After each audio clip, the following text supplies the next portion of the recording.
नमस्कार, मी पूजा. वास्तू Raviraj changing life changing कर्मा या विशेष कार्यक्रमामध्ये आपल्या सगळ्यांचं मनपूर्वक स्वागत.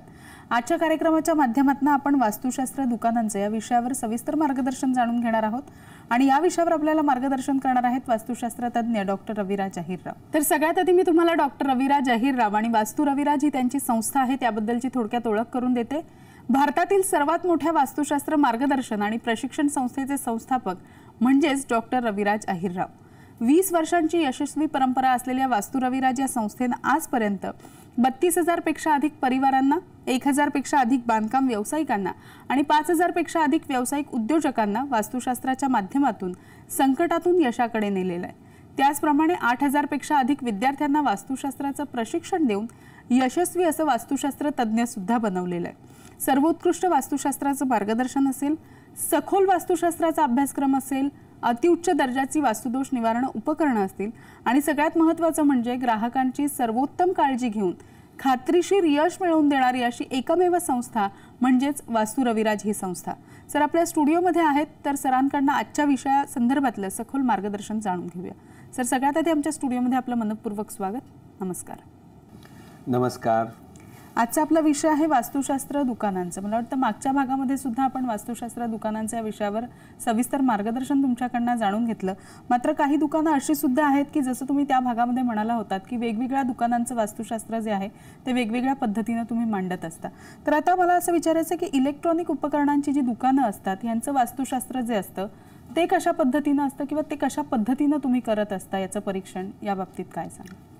पूजा, आपण मागच्या भागामध्ये वास्तुशास्त्र दुकानांचं ह्या विषयावर आपण चर्चा सुरू केली आणि त्याच्यामध्ये ना आपण काय केलं की दुकानाचं वास्तुशास्त्र बघताना काय काय बेसिक गोष्टी काय बघितल्या पाहिजे, बेसिक फंडामेंटल, आणि मग व्यवसायानुरूप कशा काय गोष्टींची चर्चा करायची याच्यावर आपण चर्चा केली. आपण काही दुकानं मागच्या वेळेस आज इलेक्ट्रॉनिक अप्लायन्सेसचं दुकान म्हटल्यानंतर एक सिंपल गोष्ट लक्षात घे की बेसिक जो पार्ट आहे एंट्रन्स.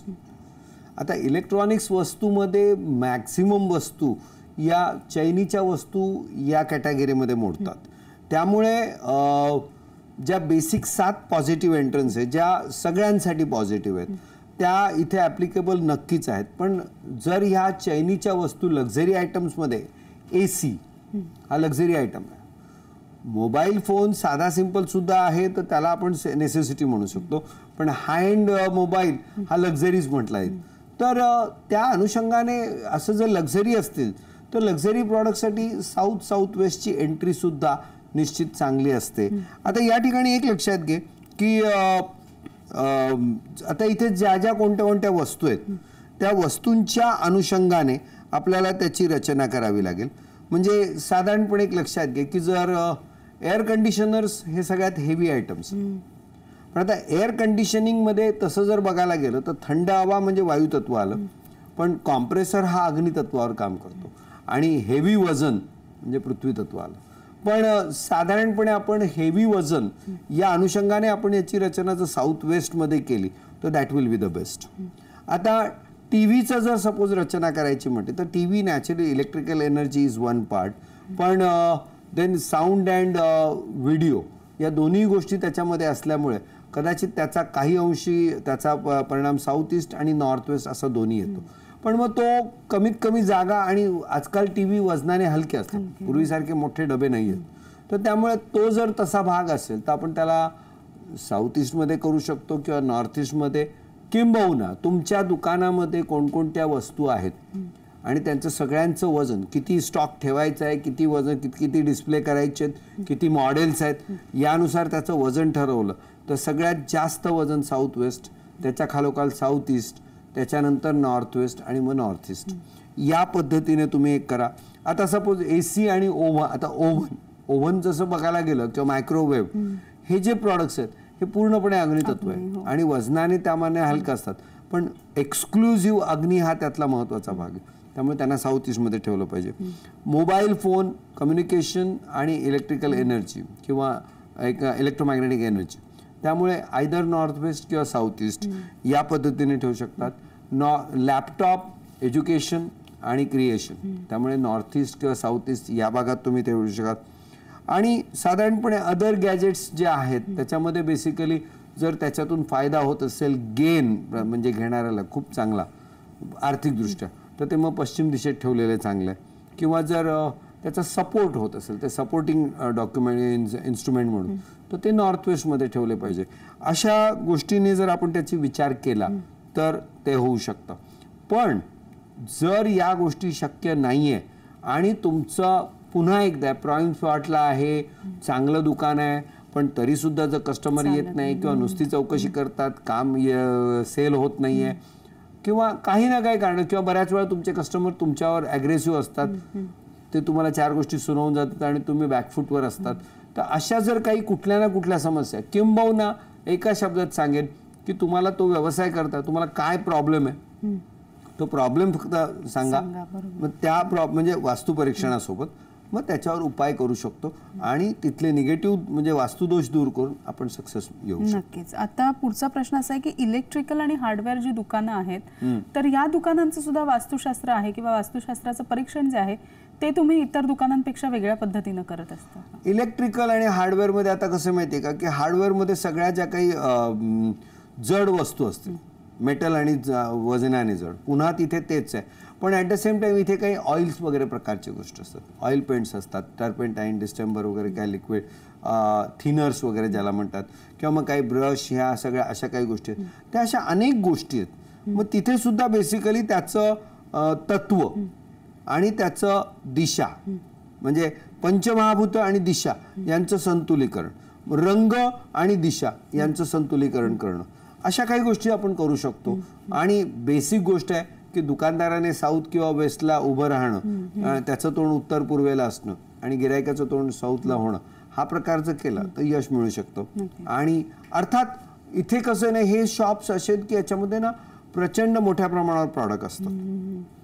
आता मागे भारतातल्या एका नामांकित पेंट्स कंपनीने मला त्यांच्या डिस्ट्रीब्युटरच्या कॉन्फरन्सला ॲड्रेस करायचं, तर त्यांच्या दुकानाचं वास्तुशास्त्र आणि त्यातून त्याचं बिझनेस डेव्हलपमेंट कशी करायची या विषयावर माझे त्या कंपनीवर मी आत्तापर्यंत 4-5 वेळा त्यांच्या अशा वेगवेगळ्या डिस्ट्रीब्युटर्सच्या कॉन्फरन्सेस किंवा पिकनिक्स होत असतात, तर त्याच्यामध्ये मी जातो.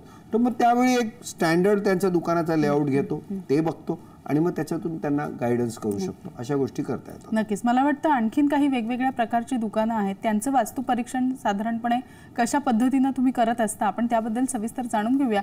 एका छोट्याशा विश्रांतीची वेळ झाली, लगेचच भेटतोय. तुम्ही मात्र कुठेही जाऊ नका. पाहत राहा आमचा विशेष कार्यक्रम वास्तू रविराज, चेंजिंग लाईफ चेंजिंग कर्मा.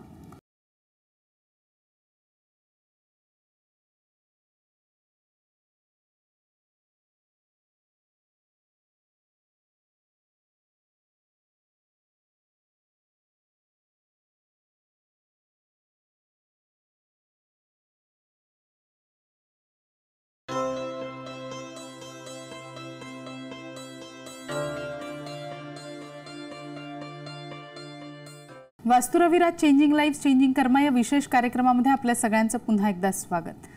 सर, ब्रेकवर जाण्यापूर्वी तुम्ही वेगवेगळ्या दुकानांचं वास्तुशास्त्र सांगितलं, त्याचप्रमाणे ज्वेलरी शॉप जे असतात त्यांचं सुद्धा वास्तुशास्त्र जे आहे ते काही वेगळ्या पद्धतीनं आपण करत असतो का, किंवा कशा पद्धतीनं साधारण आपण करत आलोय आतापर्यंत?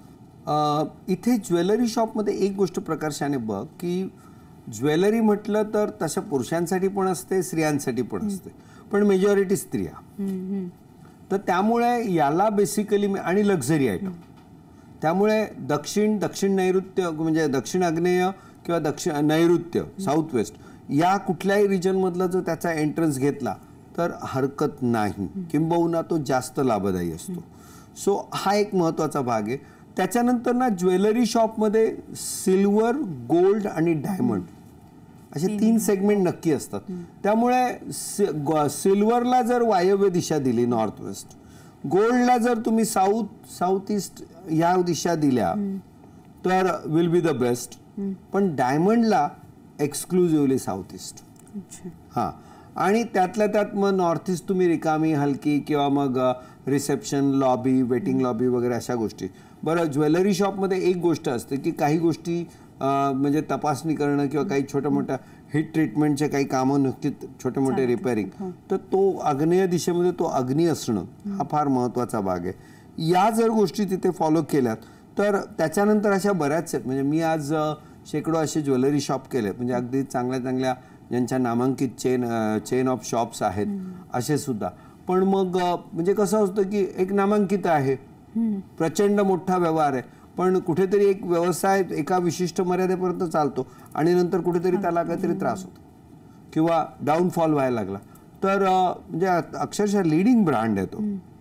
पण मग त्यांचा जेव्हा बिझनेस डाऊन व्हायला लागला तेव्हा त्यांनी आपल्याकडे, मग त्यांच्याकडे बेसिक कसं होतं की त्यांचा एंट्रन्स जो होता तो चुकीचा होता, थोडासा तो फिरवला आणि बाकी काही मॉडिफिकेशन्स, आणि मेजर मोठं 3 मजली शॉप असल्यामुळे स्ट्रक्चरल चेंजेस शक्य नव्हते. मग तिथे रेमेडियल मेजर्समधून आपण त्यांना निश्चितपणे, आणि त्याच्यामुळे झालं काय माहिती आहे का की बिझनेस वाढला. ज्वेलरी शॉपमध्ये आणखीन एक गोष्ट महत्त्वाची, ज्वेलरी शॉपमध्ये ना रात्री सगळं जे काही शोकेसमध्ये ज्या ठेवलेले ज्वेलरी असतात त्या एक त्यांची मोठी तिजोरी असते, एक तर ती प्रचंड जड असते आणि ती तिजोरी म्हणजे संपूर्ण दुकानाचा माल तिथे, त्यामुळे सेफ्टी. त्यामुळे ही तिजोरी सुद्धा साऊथ वेस्टमध्ये असणं आवश्यक आहे. आता एक लक्षात घ्या, तुम्ही साऊथ ईस्टमधला दरवाजा आणि साऊथ वेस्टमध्ये मालक पण बसला पाहिजे, साऊथ वेस्टमध्ये ती तिजोरी पण बसली पाहिजे. या सगळ्या गोष्टी करताना तुम्हाला प्रत्यक्ष त्या वास्तूचा बारकाईने अभ्यास करून मग first option, second option, third option याचा विचार करून, आणि तिसरी गोष्ट जी मी नेहमी सांगतो की तुमच्या व्यवसायामध्ये काय अडचणी येत आहेत तर त्या जर बघितल्या तर त्यानुसार आपण त्यांचा व्यवसाय वाढण्यासाठी त्यांना गाईड करू शकतो. नक्कीच. दुकानांच्या भागांमध्ये आणखीन एक येणारा प्रकार म्हणजे हेअर कटिंग सलून आणि ब्युटी पार्लर, यांचं परीक्षण कशा पद्धतीने? हेअर कटिंग सलून पेक्षा ना मी तुला असं म्हणेन की हेअर कटिंग सलून साधारणपणे असं आहे की माझा अनुभव असा आहे की ते कुठल्याही गल्लीत कुठेही असलं तरी ते बऱ्यापैकी चालतं. पण ब्युटी पार्लर्सना बेसिकली एक लक्षात घ्या, एक तर ब्युटी पार्लरचे जे म्हणजे ग्राहक आहेत महिला त्या खूप सिलेक्टिव्ह असतात, आणि दुसरा माझा ब्युटी पार्लर मधला अभ्यास असा आहे की आज 20 वर्षात मी शेकडो निया केस की ब्युटी पार्लरमध्ये ज्या एक तर त्या महिलाच साधारणपणे त्याच्या मालक असतात, आणि तिथे काम करणाऱ्या ज्या मुली असतात किंवा लेडीज किंवा ज्या वर्कर्स आहेत त्यांना ना एका विशिष्ट कालावधीनंतर काही अनाकलनीय हेल्थ प्रॉब्लेम किंवा हार्मोनल प्रॉब्लेम्स या अशा काही गोष्टी नक्कीच होतात. किंबहुना बऱ्याचशा ब्युटी पार्लरचं आणखीन एक गोष्ट बघितली की एका विशिष्ट कालावधीसाठी तो बिझनेस फ्लरिश होतो आणि मग नंतर तिथे काहीतरी कलह सुरू होतात, भांडणं सुरू होतात किंवा असे काही प्रॉब्लेम्स येतात आणि तो एकदम आयदर ते बंद पडतं किंवा मग तिथे अडचणी यायला सुरू होतात. याचं सगळ्यात म्हणजे ब्युटी पार्लर हा खूप एक म्हणजे लेडीज ब्युटी पार्लरमध्ये एक सगळ्यात मजा आहे की सगळे आरसे हे नॉर्थ टू ईस्ट रिजनमध्ये असतील तर कस्टमरचा चेहरा उत्तर पूर्व दिशेला असेल, त्यामुळे तो शांत आणि प्रसन्न मनस्थितीत असतो, त्यामुळे तुम्ही दिलेली सेवा तो शांतपणे स्वीकारेल. पण तेच जर तुम्ही त्याचं तोंड दक्षिण पश्चिमेला केलं तर तो वैतागलाच, म्हणजे तुम्हाला डोकेदुखी. सो अशा काही गोष्टी महत्त्वाच्या आहेत. मग त्याच्यानंतर प्रॉडक्ट्स तिथे सेलला असतात. मसाज म्हणजे अग्नितत्व आहे, मग ते साऊथ ईस्टमध्ये आलं पाहिजे. वॉशिंग नॉर्थ वेस्टला आलं पाहिजे. प्रॉडक्ट सुद्धा डिस्प्ले नॉर्थ वेस्टमध्ये केला पाहिजे. मालक जे आहे ती किंवा तो जो कोण आहे त्याचं साऊथ वेस्टमध्ये बसण्याची जागा असली पाहिजे. अशा अनेक गोष्टी आहेत. आणि खास करून ना ब्युटी पार्लरला कलरचा सुद्धा, आणि ब्युटी पार्लरला आणखीन एक महत्त्वाची गोष्ट आहे की जे सुरुवातीचे मी प्रॉब्लेम सांगितले ना, तर ब्युटी पार्लरच्या मालकांनी आणि तिथे काम करणाऱ्या व्यक्तींनी एक स्वतःची स्पिरिच्युअल एनर्जी किंवा स्पिरिच्युअल बेस चांगला ठेवावा, कारण तुमचा ऑरा क्लिनिंग तुम्हाला करणं गरजेचं आहे. ब्युटीशी संबंध आला तर तिथे बऱ्याच प्रकारच्या निगेटिव्ह एनर्जी येतात, त्यामुळे त्याचा तुम्हाला त्या काळजी घेण्याची गरज आहे. आणि अशा ठिकाणी त्या स्पिरिच्युअल प्रोटेक्शन सुद्धा गरजेचं आहे. नक्कीच. मला वाटतं अशा विविध प्रकारचे जी काही दुकानं आहेत किंवा असे काही विविध प्रकारचे शॉप आहेत त्यांचं वास्तुपरीक्षण किंवा वास्तुशास्त्र कशा पद्धतीनं तुम्ही आतापर्यंत केलेलं आहे ते सुद्धा आपण जाणून घेऊया. मात्र पुन्हा एकदा एका छोट्याशा विश्रांतीची वेळ झाली, लगेचच भेटूया. तुम्ही कुठेही जाऊ नका, पाहत राहा आमचा विशेष कार्यक्रम वास्तू रविराज, चेंजिंग लाईफ चेंजिंग कर्म.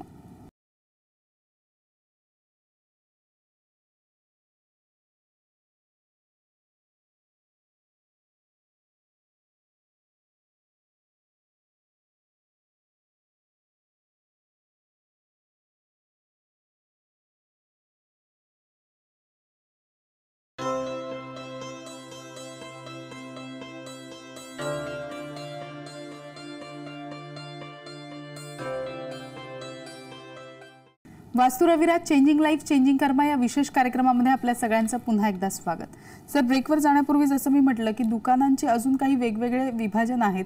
त्यातले काही महत्त्वाचे म्हणजे मेडिकल स्टोअर्स असतील किंवा स्टेशनरी असेल, मोबाईल हँडसेट शॉप असेल, मिठाई आणि खाद्यपदार्थांची दुकानं असतील, होलसेलर्स असतील, एजन्सी व्यवसाय असेल आणि विविध प्रदर्शनांमध्ये जे स्टॉल्स लावले जातात यांचं सुद्धा वास्तुपरीक्षण आतापर्यंत तुम्ही केलेलं आहे.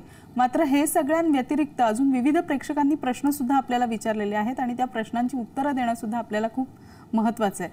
तर पहिला प्रश्न असा आलेला आहे की त्यांचं म्हणणं आहे, जर राहत्या घरी भिंतीला तडे गेलेले असतील तर मग अशा घरात राहणं योग्य आहे की अयोग्य? या प्रश्नाकडे जाण्या अगोदर मी एक गोष्ट सांगतो की निश्चित आपल्याकडे प्रश्न म्हणजे वेगवेगळे सेगमेंट आपल्याला कव्हर करणं आवश्यक आहे, पण वेळेअभावी तेवढं होऊ शकत नाही. मी आपल्या प्रेक्षकांना एकच सांगू इच्छितो की आपण आता जी सिस्टीम चालू केलेली आहे की आजच दुपारी 3 वाजता मी किंवा माझे मिसेस मंजुश्री अहिरराव आम्ही दोघांपैकी एक कोणीतरी फेसबुक लाईव्ह येत असतो आणि साधारणपणे तो कार्यक्रम तासभर नक्कीच चालतो. तर या संदर्भातले, कारण मेडिकल स्टोअर असू दे किंवा अन्य कुठलेही दुकान असू दे, या इवन होलसेल एजन्सी, इथे सुद्धा वास्तुशास्त्र पर्स्पेक्टिव्ह खूप महत्त्वाचा आहे. जेणेकरून तुमची गाडी आज जर 60च्या स्पीडने जात असेल, 60च्या स्पीडने, तर ती 80, 90, 100च्या स्पीडला कशी जाऊ शकेल हे वास्तुशास्त्र. आणि खास करून मला एक सांगायचं आहे की जी व्यापारी प्रदर्शन असतात, एक्झिबिशन्स, भले तिथे तुमचा स्टॉल 2 किंवा 3 दिवसासाठी असतो, पण तुम्ही तिथे तुमची कंपनी किंवा तुमचं प्रॉडक्ट प्रमोट करत असतात मोठ्या प्रमाणावर. आणि त्याच्यामध्ये मी तुम्हाला सांगेल की माझा अनुभव, जे आज मी अनेक शेकडो कंपन्यांसाठी काम करतो त्याच्यासाठी, की त्याच्यामध्ये सुद्धा ती जर रचना त्यानुसार केली तर प्रचंड फरक पडतो, म्हणजे चांगले बेनिफिट मिळतात. आता या प्रश्नाकडे, घरामध्ये तडे असणं, एक म्हणजे भिंतीला तडे पडणं हा प्रकार कसा आहे माहिती का, की कुठेतरी तुमचा प्लेन सरफेस आणि त्याच्यावरून जी काय एनर्जी रिफ्लेक्शन्स वगैरे ह्या ज्या गोष्टी होत असतात तर त्या तिथे डिस्टर्ब होतात. जेव्हा तडे जातात तेव्हा नॅचरली तिथली एक सिंपल साधं प्लेन सुंदर घर आणि तडे पडलेलं घर, नॅचरली तिथली हार्मोनी डिस्टर्ब होते. किंबहुना त्याच्यातून एक प्रकारची निगेटिव्ह एनर्जी निश्चितच येत असते. किंबहुना त्याच्यामध्ये पाणी आणि पाण्यामुळे मग बुरशी वगैरे ह्या सगळ्या गोष्टी येत असतात. आणि वास्तुशास्त्रानुसार घर हे नेहमी प्रसन्न असणं आवश्यक आहे. त्यामुळे तडे जर गेले असतील तर बेसिकली मी असं म्हणेन की घर सोडा, ह्याची काही गरज नाही आहे. त्याला बेसिकली वरचेवर वेळोवेळी चांगलं त्याचं म्हणजे क्लिनिंग किंवा प्लास्टरिंग आणि कलरिंग वगैरे करून त्या सगळ्या फटी बुजवून तुमचं घर प्रसन्न करू शकतात. आणि सोबत तुम्हाला बेसिकली मी असं म्हणेन की पिरॅमिड्स, क्रिस्टल्स आणि यंत्रांच्या माध्यमातून आपण त्याला चांगल्या पॉझिटिव्ह प्रोटेक्टिव्ह एनर्जी देऊन निश्चित पॉझिटिव्ह करू शकतो. नक्कीच. पुढचा प्रश्न असा आलेला आहे की घराला रंग जे आहेत ते दिशेनुसार देणं आवश्यक आहे का? प्रचंड आवश्यक आहे. म्हणजे हे जे चक्र आपण इथे दाखवतोय हे त्याचंच प्रतीक आहे. आता एक साधं एक्झाम्पल सांगतो की ज्यांनी बेसिकली मी असं म्हणेन की आपल्या प्रेक्षकांनी त्याचा नक्की, ज्यांचा व्यवसाय आहे आणि ज्यांना आर्थिक संकट की म्हणजे पैशाचा इनफ्लो बरोबर नाही आहे किंवा बिझनेसमध्ये नवीन एन्क्वायरीज येणं, अपॉर्च्युनिटीज येणं, संधी चालून येणं, ह्या गोष्टी जिथे त्यांना प्रॉब्लेम आहे, त्यांना मी एकच सांगेल, तुमच्या दुकानाच्या आणि घराच्या उत्तर दिशेमध्ये निळ्या रंगाचं अस्तित्व प्रातिनिधिक स्वरूपात का होईना निश्चित करा. तुमच्या घरामध्ये सपोज उदाहरणार्थ उत्तरेला सोफा आहे, त्या सोफ्यावरचं कव्हर निळ्या रंगाचं करा, किंवा तुमचा तिथे जर पडदा निळ्या रंगाचा करा. तुमचं ऑफिस किंवा फॅक्टरी आहे तिथे एखादा निळ्या रंगाचा एखादा पॅच किंवा एखादा निळ्या रंगाचं सुंदर एक पोस्टर वगैरे निर्माण करा, तरी सुद्धा तुम्हाला त्याचा फरक जाणवेल. जर तुम्हाला कॅश फ्लोमध्ये अडचणी येत असतील तर तुम्हाला साऊथ ईस्टमध्ये ऑरेंज कलर, साऊथमध्ये रेड कलर हा जर प्रकार केला तर तो तुम्हाला तुमच्या कॅश फ्लोवर तुम्हाला, किंवा साऊथमध्ये रेड कलर आणला तर तुम्हाला एक पीस मिळणं, कम्फर्ट झोन निर्माण होणं, हा प्रकार तुम्हाला होऊ शकतो.